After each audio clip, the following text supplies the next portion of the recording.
Bismillahirrahmanirrahim. Assalamualaikum warahmatullahi wabarakatuh. Apa kabar anak-anakku semua? Sehat selalu ya? Alhamdulillah. Baik. Ketemu lagi dengan Bapak di sini yang pada kesempatan kali ini akan menyampaikan materi-materi yang ada di dalam tema ketujuh, subtema pertama, memasuki pembelajaran kedua. Baik, kita akan lanjutkan kembali pembelajaran sebelumnya tentang informasi penting dari sebuah teks narasi sejarah. Nah, kita akan belajar untuk mengelompokkannya seperti apa. Kemudian kita juga akan mempelajari tentang perubahan wujud benda. Ya, kalau kemarin kita sudah mempelajari sifat-sifatnya, maka sekarang kita akan mempelajari tentang perubahan-perubahan yang terjadi. Serta kita juga akan mengingat kembali, mengulas kembali tentang tangga nada diatonis, baik mayor maupun minor. Oke, kita langsung ke materi yang pertama. Seperti yang sudah disampaikan sebelumnya, bahwasanya yang namanya teks narasi sejarah itu memiliki berbagai banyak sekali informasi-informasi penting di dalamnya. Nah, pada kesempatan ini kita akan mengelompokkannya menjadi beberapa bagian ya, supaya informasi itu mudah untuk kita cerna dan untuk kita telaah lebih jauh lagi. Nah, baik. Bagaimana caranya? Yaitu dengan cara menggunakan kata tanya. Ya, kata tanya apa? Kata tanya yang rumus umum, kata tanyanya 5W 1H. Ya. Apa saja itu? Nah, kita lihat satu persatu. Nah, kita mulai dengan kata what. Apa? Nah, ya apa? What itu apa? Jadi kata what itu, kata tanya apa itu untuk menanyakan nama, jenis atau peristiwa yang terjadi di dalam sejarah tersebut. Apa sih peristiwanya? Apa sih kejadiannya? Nah, kemudian dilanjutkan dengan where, di mana, ya, di mana kejadian itu berlangsung, di mana peristiwanya terjadi. Nah, kemudian dilanjutkan lagi dengan when, kapan, kapan peristiwa itu terjadi, bulan apa, tanggal berapa, pukul berapa, tahun berapa. Nah, biasanya itu kalau sejarah-sejarah masa lalu kan biasanya itu ada waktu, bulan, tanggal, dan tahun biasanya ya. Kemudian who. Nah, siapa saja tokoh-tokohnya? Pelakunya siapa? Siapa yang memimpin peperangan ini? Siapa yang mempertahankan, memimpin perjuangan ini, dan lain sebagainya. Ya, itu tokoh who. Kemudian why. Kenapa? Kenapa sih bangsa asing ingin menyerang kita, ingin menjajah Indonesia? Ya, kenapa? Apa alasannya? Penyebabnya apa? Nah, kemudian how. Yang terakhir ini how. Bagaimana? Bagaimana proses terjadinya peristiwa itu? Bagaimana peristiwa pertempuran itu berlangsung? Ya. Jadi itu semua informasi-informasi yang ada dalam sejarah itu bisa kita himpun, bisa kita kelompokkan dengan kita menggunakan kata tanya tersebut. Nah, sehingga masing-masing jawaban dari kata tanya itu akan menjadi cerita yang utuh. Ya, akan menjadi sebuah cerita yang utuh mengenai peristiwa atau sejarah yang terjadi di masa lampau, sehingga akhirnya kita bisa mengetahui secara utuh apa sebenarnya peristiwa itu, terjadinya kapan, siapa tokoh-tokohnya, di mana, kapan, dan lain sebagainya. Ya, jadi utuh, informasinya utuh. Kemudian berikutnya kita akan mempelajari tentang perubahan wujud benda. Kalian sudah tahu 3 jenis wujud benda yang sudah kita pelajari sebelumnya. Ada benda padat, cair, dan gas. Ya. Nah, masing-masing benda ini memiliki sifat yang masing-masing. Ya. Sifatnya apa? Nah, silakan kalian buka lagi materi sebelumnya. Nah, benda-benda ini masing-masing bisa mengalami perubahan. Perubahan yang terjadi pada benda ini diakibatkan karena pengaruh dari kalor atau panas. Ya. Ada kalanya benda itu terpapar oleh kalor yang berlebih, maka dia akan berubah. Atau ketika benda itu kekurangan atau melepaskan kalor, dia juga akan berubah. Jadi baik dengan kalor berlebih maupun kalor yang berkurang, benda tersebut akan mengalami perubahan. Seperti apa perubahannya? Nah, kita lihat yang pertama. Ketika benda padat mengalami atau terpapar oleh kalor, ya, maka atau kena panas lah bahasanya. Benda padat kena panas, maka dia akan berubah wujudnya menjadi benda cair. Ya, contohnya apa? Nah, es batu. Es batu kalau kita biarkan di lingkungan atau di suhu ruangan, lama-kelamaan akan mencair. Ya, karena terpapar oleh kalor, terpapar panas. Es kena panas berubah menjadi air. Nah, kemudian kalau airnya itu dikumpulkan dalam sebuah wajan, kemudian dikasih panas juga, ya, air dikasih panas, lama-kelamaan akan mendidih dan berubah menjadi gas. Akan terlihat kepulan asapnya. Ya, nah itu pada saat kalian melihat ibu kalian sedang memasak air atau memasak sayur. Ya, awalnya kan tidak terjadi apa-apa, air biasa aja di atas kompor, dikasih nyala api, lama-kelamaan ada uapnya, ya, ada gasnya. Nah, berarti air itu sudah berubah wujudnya menjadi gas. Istilahnya menguap.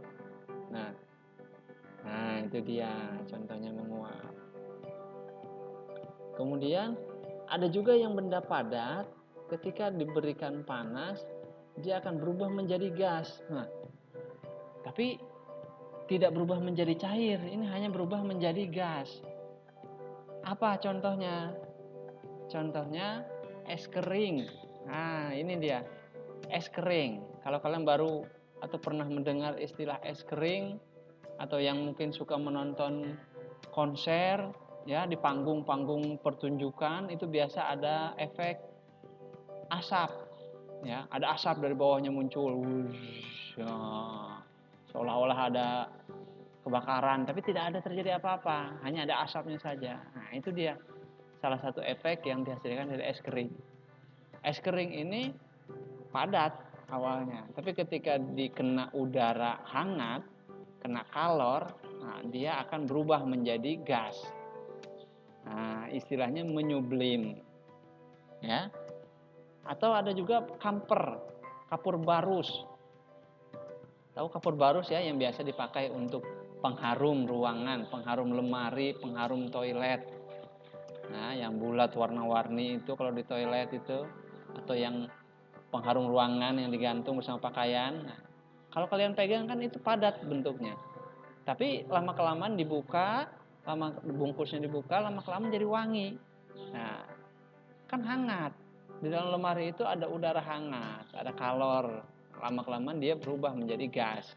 Wanginya itu adalah gas. Kan tidak kelihatan kan gasnya, nah, tapi wanginya tercium. Nah, itu contoh lainnya. Nah, masih banyak contoh-contoh lain di sekitar kita terkait dengan perubahan wujud benda. Dari mulai padat berubah menjadi cair atau menjadi gas, cair menjadi gas, dan seterusnya. Nah, pada kesempatan ini yang Bapak sampaikan di sini adalah perubahan wujud yang membutuhkan kalor. Kemudian dari cair ke padat bisa nggak Pak berubah? Bisa. Dari cair ke padat bisa berubah. Nah, yang biru ini melepaskan kalor. Ya, artinya perlu dingin. Nah, pembahasan ini akan dibahas di materi pembelajaran berikutnya. Jadi, benda-benda ini bisa berubah wujud ke bentuk lain, tapi wujudnya bisa juga kembali lagi ke wujud semula. Jadi perubahan wujud benda ini yang bersifat reversible atau bersifat kembali, ya, bisa berubah kembali. Es batu dicairkan berubah jadi cair, kemudian didinginkan berubah menjadi padat. Jadi es batu lagi. Istilahnya apa? Di pembelajaran berikutnya. Oke. Jadi sekali lagi yang merah itu menghasilkan, membutuhkan kalor untuk berubahnya. Oke, perubahan wujud benda. Nah, kemudian Bapak di sini ingin mengajak kalian kembali untuk mengingat kembali tangga nada diatonis mayor dan minor. Nah, masih ingat ya, yang namanya tangga nada mayor itu sifatnya riang gembira, lagu-lagu bersemangat ya, lagu-lagu yang ngebeat, wah kalau istilah sekarang gitu. Tapi yang liriknya nadanya gembira ya, biasa diawali dengan nada do dan pola intervalnya 1-1/2, 1-1-1/2. Kebalikannya dari tangga nada mayor, maka tangga nada minor ini sifat lagunya sedih atau mellow ya. Kemudian nada awal akhir diawali dan diakhiri dengan nada la, pola intervalnya seperti itu ya. Jadi ini mengingat kembali, hanya mengulas kembali. Nah, di sini Bapak juga ingin mengajak kalian mengingat kembali lagu-lagu yang terkait dengan tangga nada mayor dan minor ini. Ya. Masih ingat ya tangga nada mayor, contohnya kalau lagu-lagu wajib nasional ada ya 17 Agustus tahun 45. Nah, itu dia semangat. Sementara kalau yang minor mengheningkan cipta, gugur bunga, nah seperti itu ya. Silakan kalian buka lagi materi sebelumnya semester 1. Kemudian ingat kembali lagu-lagunya apa saja yang termasuk tangga nada mayor dan minor. Baik, itu pengantar materinya. Kemudian untuk lebih memantapkan materi, pemahaman materi ini, silahkan dibuka buku penanya mulai dari halaman 91 sampai 93 ya. Silahkan di sana sudah ada teksnya untuk kalian membuat pertanyaan ya, menggunakan 5W1H ya, terkait dengan teks narasi sejarah. Di sana ada teks tentang awal penjajahan Belanda di Indonesia. Kalian gali informasinya sebanyak-banyaknya menggunakan kata-kata tanya tersebut. Kemudian di halaman berikutnya ada perubahan wujud benda. Nah, kalian silahkan lengkapi ya, lengkapi dan berikan masing-masing contoh peristiwanya.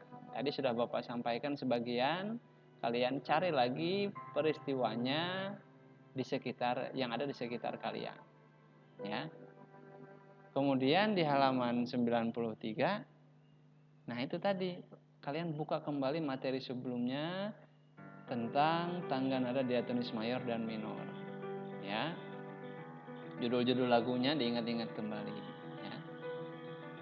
Terlihat banyak memang 3 halaman, tapi ini sebenarnya sedikit karena dekat dengan sehari-hari kita ya. Oke, baik.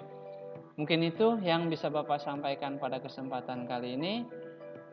Terima kasih Bapak ucapkan. Mohon maaf bila ada salah kata dan kekurangan. Dan kita akan ketemu lagi di kesempatan berikutnya. Sekali lagi Bapak ucapkan terima kasih. Bapak akhiri billahi taufiq wal hidayah. Wassalamualaikum warahmatullahi wabarakatuh.